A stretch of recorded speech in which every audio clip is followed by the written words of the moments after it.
नमस्कार, आप देख रहे हैं आप अभी तक।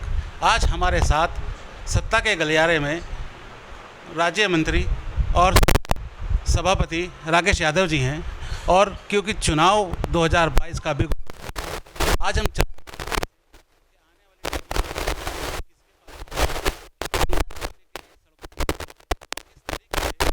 अखिलेश यादव जी की साइकिल बाईसाइकिल में बदल के सत्ता विराजमान होगी। देखते हैं राकेश यादव जी से बात करके कि वो सत्ता को हासिल करने के लिए क्या क्या बताते हैं।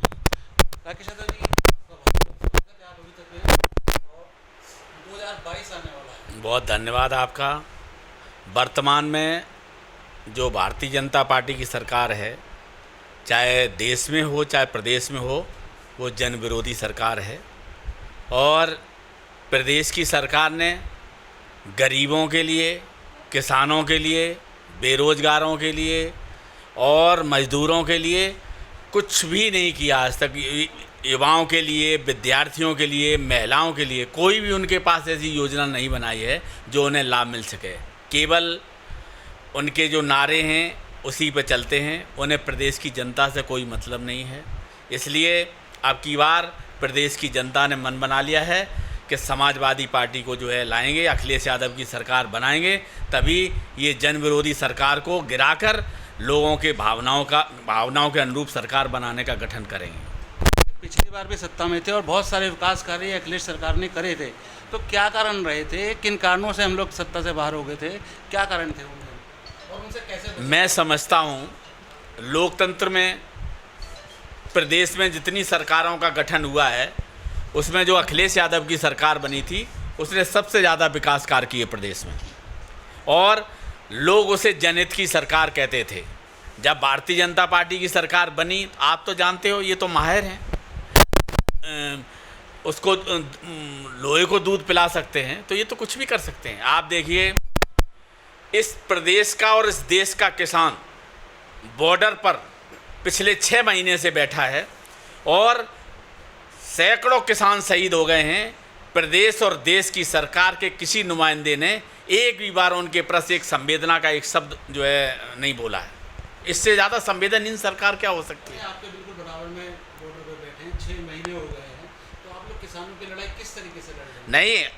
नहीं, जब किसानों का आंदोलन चल रहा है, समाजवादी के लोग और समाजवादी पार्टी के नेता ही वहाँ जाके उनका हमेशा साथ दिया और सहयोग दिया है। और हमारे राष्ट्रीय अध्यक्ष ने भी कहा है कि किसान आंदोलन को पूरा सपोर्ट है और जहाँ तक जितनी मदद होगी किसान की मदद करेंगे। अब जो जिला पंचायत अध्यक्ष के चुनाव हो रहे हैं, लोकदल और समाजवादी पार्टी साथ मिलकर लड़ रही है, तो आपको क्या लगता है कितनी सीट हमारे पास है? देखिए, अभी जो जिला पंचायत सदस्य के चुनाव है वो जनता ने चुनाव बनाया है। जो जिला पंचायत सदस्य बने हैं वो जनता ने चुने हैं। लेकिन अब मुझे लगता है कि जो जिला पंचायत अध्यक्ष हैं वो जिले के कप्तान और डीएम बनाने का काम करेंगे। सत्ता का इसके अंदर पूरा खेल पूरा उत्पीड़न कर रहे हैं, लोगों का उत्पीड़न कर रहे हैं। गलत एफआईआर करके उनके परिवार वालों को जो है हैरेसमेंट करके, जो लोग जहां जिनके पास हैं वोट डालने के लिए, उन्हें मजबूर कर रहे हैं कि वोट मेरे पक्ष में करो, नहीं तो तुम्हारा जीवन बर्बाद। उनके सारे कार्य अनैतिक हैं। ये क्या, वो जब से सरकार बनी अनैतिक काम ही कर रही है? नैतिकता का कौन सा काम किया है? और अगर नैतिकता का काम किया होता तो कोविड का इतना बड़ा वो चला, कोविड में सरकार फेल रही, वो तो ऊपर वाले की कृपा रही। तो लोग जो है अपने आप को जो है सोशल डिस्टेंसिंग और अपनी दवाएं लेके खुद हो गए, सरकार तो फेल थी। जो आने वाला टाइम है, बीजेपी ने चुनावी माहौल बनाना शुरू कर दिया है, अपने कब भरने शुरू कर दिए हैं और ओबीसी वगैरह को सबको रिझाना शुरू कर दिया है।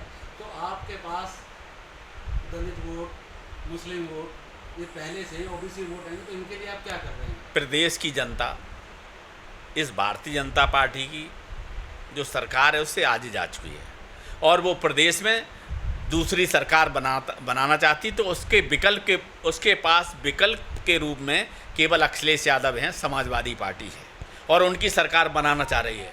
भारतीय जनता पार्टी वाले अपने हथकंडे अपनाना शुरू कर दिए हैं, जो हमेशा चुनाव करते हैं उसी तरफ ये चुनाव को ले जाने की कोशिश करेंगे।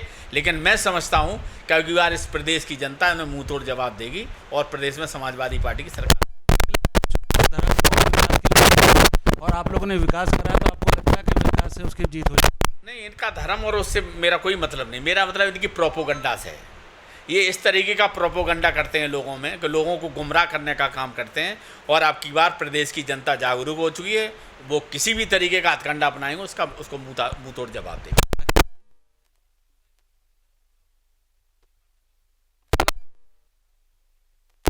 हमारी पार्टी तो यूथ चला रहे हैं और जो यूथ के संरक्षक हैं वो उन्हें आशीर्वाद देते हैं और उन्हें गाइड करते हैं कि आपको जनता के बीच में कैसे जाना है, कैसे समाजवादी पार्टी की नीतियों और कार्यक्रमों को बताना है कि प्रदेश में विकास के काम समाजवादी पार्टी ने किए हैं, जनहित के काम समाजवादी पार्टी ने किए हैं, किसानों मजदूरों की लड़ाई समाजवादी पार्टी लड़ रही है और लोगों को रोजगार दिलाने का काम समाजवादी पार्टी ने किया है। तो इन नीतियों और कार्यक्रमों का प्रचार प्रसार करने के लिए जो विंग्स टीम है, यूथ विंग्स टीम है, उसके संरक्षक समाजवादी पार्टी के नेता हैं और हमारे सब साथी।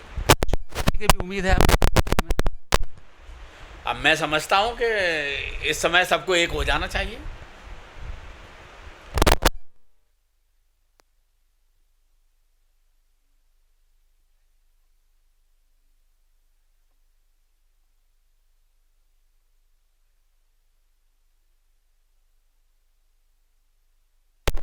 ये तो जो पार्टी के हमारे राष्ट्रीय अध्यक्ष हैं, जो नीति निर्धारित करते हैं, उनके उसका प्रोटोकॉल का विषय है।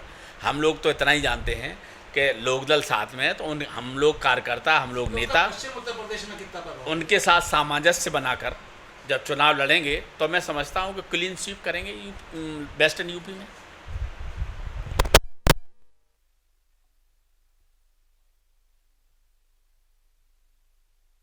भाई जनता से यही अनुरोध है हमारा, यही कहना चाहता हूं कि अब की बार देख लो, इनकी बेकाबे की बातों में ना आओ।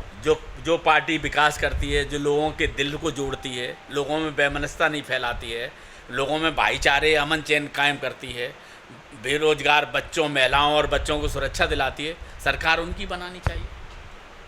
जो आप साहिबाबाद के अंदर हैं, यहाँ पे अस्पताल की बड़ी दिक्कत रहती है, कॉलेज की दिक्कत रहती है, इसके बारे में कुछ आप कहेंगे? देखिए, मैं यहाँ के नहीं, मैं पूरे गाज़ियाबाद की बात बताता हूँ आपको। पूरे गाज़ियाबाद में जितने जनप्रतिनिधि हैं, ये मेरी नोटिस में है, मेरी जानकारी में है और उसका संज्ञान भी मैंने लिया था कि यहाँ के जितने विधायक हैं, गाज़ियाबाद डेवलपमेंट अथॉरिटी के अधिकारियों द्वारा, नगर निगम के अधिकारियों द्वारा, उनका व्यापारियाँ, छोटे कियोस्क और ठेली रेडी लगाने वाले, मंडी में सब्जी बेचने वाले और उससे ऊपर मध्य रेखा में जो अपना व्यापार करने वाले लोग हैं, उनकी व्यापार तो उजाड़े ही हैं, जहाँ बैठते थे वो स्थान भी उजाड़ने का काम इन दो संस्थाओं ने किया। लेकिन जब ये पीड़ित लोग उनसे मिलने गए तो उन्होंने एक ही बोला कि हमारी कोई सुनता नहीं और हमारे लिए आदेश नहीं कि मैं किसी को टेलीफोन। आपके पार्षद भी नगर निगम में हैं, वो आवाज़ क्यों नहीं उठा पाते? हमारे पार्षद आवाज़, मैं खुद नगर निगम का सदस्य हूँ, मैं कई बार उसमें जाता हूँ और अपनी आवाज़ बुलंदी से उठाता हूँ और गाज़ियाबाद की जनता के लिए हम लोग बिल्कुल सजग हैं और उनकी जो भी मांग होती है उसको मैं प्राथमिकता। अभी हमने देखा कुछ कियोस्क अलॉट हुए हैं और वो रसूखदार लोगों को अलॉट हुए हैं, इसके बारे में आप क्या कहेंगे? है ना, अपना अपना राग, अपनी अपनी डपली।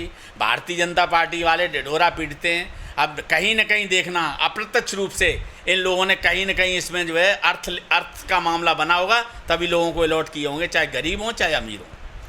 अमरपाल शर्मा जी अभी आपके साथ जुड़े हैं, बहुत सारे लोग आप लोगों ने जोड़े हैं, तो समाजवादी पार्टी में अमरपाल शर्मा जी के आने से साहिबाबाद में कितनी मजबूती मिलेगी? अमरपाल शर्मा जी पूर्व में विधायक रहे हैं और समाजवादी पार्टी की नीतियों से प्रभावित होकर उन्होंने पार्टी में आस्था व्यक्त की है। समाजवादी पार्टी और हम उनका पूरा सम्मान करते हैं और मैं समझता हूं कि जब वो अगले चुनाव लड़ेंगे तो सब लोग मिलजुल कर उन्हें जिताने का काम करेंगे। साइकिल तो चल ही रही है, साइकिल चल रही, पिछली बार भी चली थी, चलती रही।